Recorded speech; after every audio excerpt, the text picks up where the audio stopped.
ओम शांति।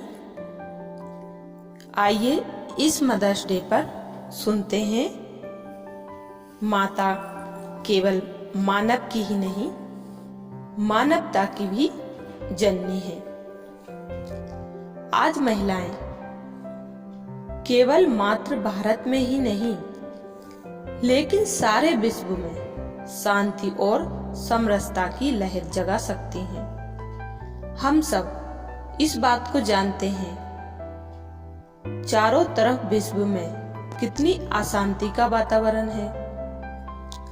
जन जन दुख के जीवन में जी रहा है, हिंसा का वातावरण बन चुका है और भ्रष्टाचार मनुष्य के जीवन का हिस्सा हो चुका है। ऐसे वातावरण में रहते हुए महिलाएं शांत होकर बैठी रहें, यह असंभव है।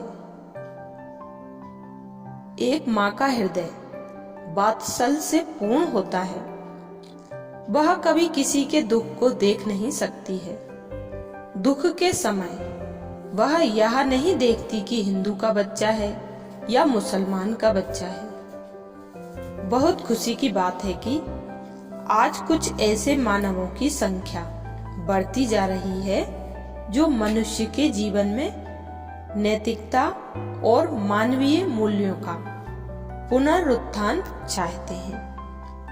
आज मनुष्य के जीवन में जब तक आचार विचार, आहार और व्यवहार की संस्कारों की शुद्धि नहीं आई, तब तक समाज का पुनरुत्थान करना और सुखी और शांत समाज का निर्माण करना मुश्किल है। लेकिन महिलाओं का इसमें क्या योगदान है? हम इस बात से विदित हैं कि माता केवल माता नहीं, लेकिन माता निर्माता होती है और हमेशा रहेगी, क्योंकि माता केवल बच्चों को जन्म नहीं देती, बल्कि जीवन भर उसका साथ देती है।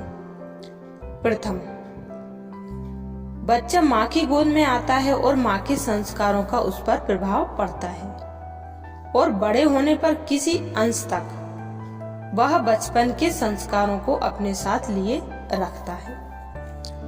लेकिन इस बात को थोड़ा सोचना है कि जब किसी भी चीज का निर्माण किया जाता है तो निर्माण करने से पूर्व हम जिस चीज का निर्माण करना चाहते हैं वह कैसा होना चाहिए, उसका स्वरूप कैसा होना चाहिए, इन सब की स्पष्ट तस्वीर हमारे मन में होनी चाहिए।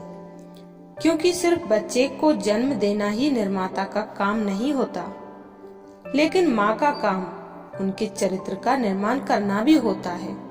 परंतु यह बड़े आश्चर्य की बात है कि जब बच्चों की छुट्टियों के दिन होते हैं, माँ बाप बड़े चिंतित होते हैं कि बच्चों को कहाँ किस प्रकार की शिक्षा ग्रहण करवाई जाए।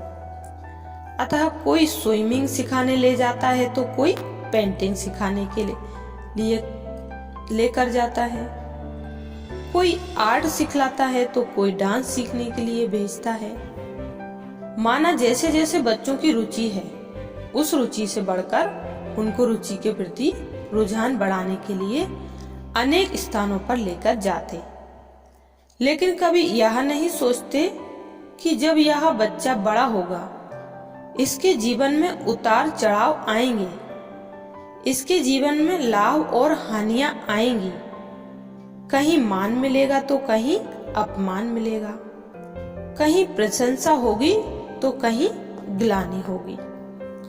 अतः बच्चों को ऐसे समय के लिए पूर्व से ही तैयार करने की आवश्यकता है और यह तैयारी किसी अन्य स्थलों पर नहीं हो सकती, बल्कि यह तो आध्यात्मिकता के द्वारा हो सकती है और आध्यात्मिक रीति से पालन पोषण करने वाली माँ पहले स्वयं उस आध्यात्मिकता के रंग में रंगी हुई होना चाहिए। उसके अंदर शांति, माधुर्य, स्नेह, त्याग, सभी के प्रति प्रेम की भावनाएं होनी चाहिए।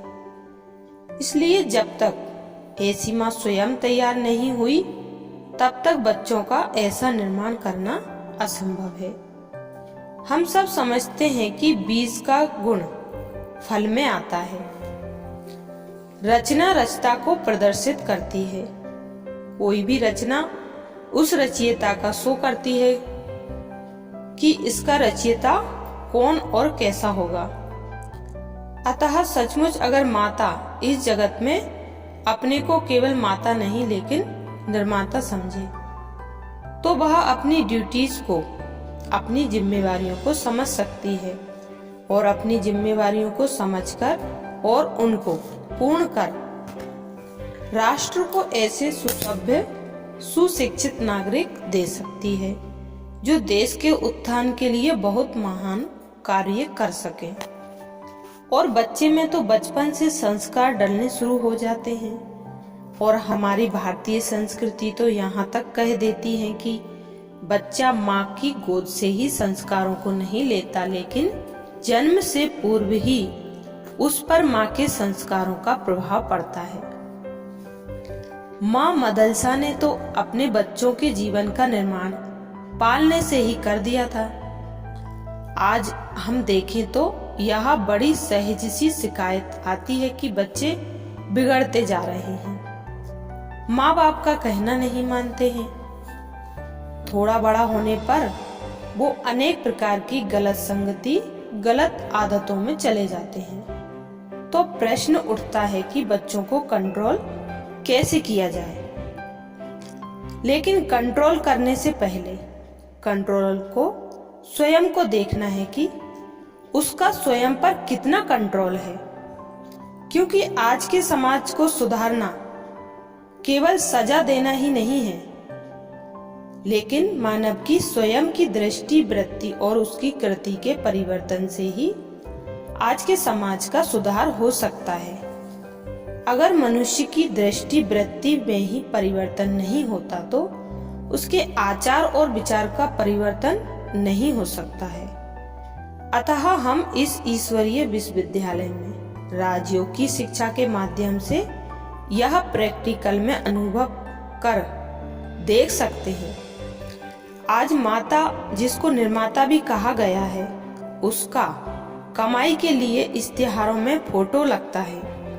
अनेक प्रकार के भद्दे दृश्यों में माता के रूपों को दिखाकर मनुष्य अपनी कमाई कर लेता है, लेकिन माँ सोई हुई है, क्योंकि वह समझती है वह मेरा कितना सुंदर स्वरूप दिखाया गया है।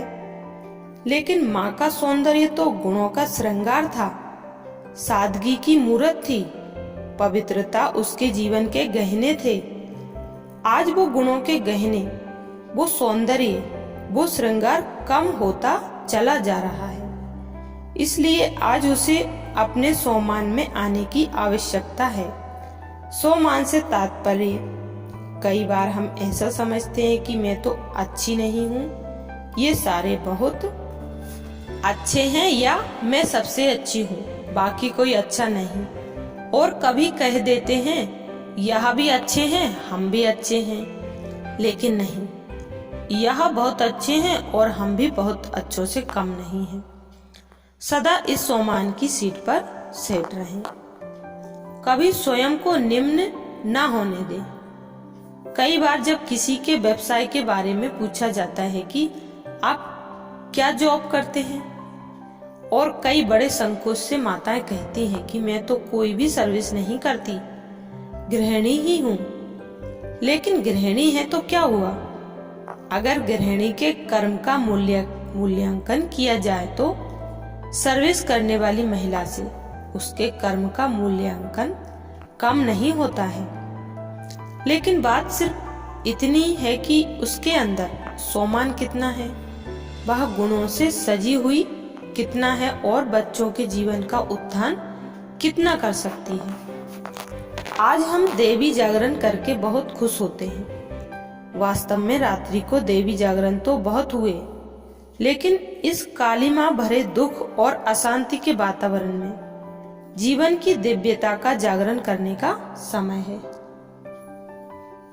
दिव्यता और श्रेष्ठता की जागृति लाना, यह वास्तव में हर मानव का कार्य है, लेकिन उसमें हम सोए रहते हैं। देवियों ने दुष्टों का संहार किया था।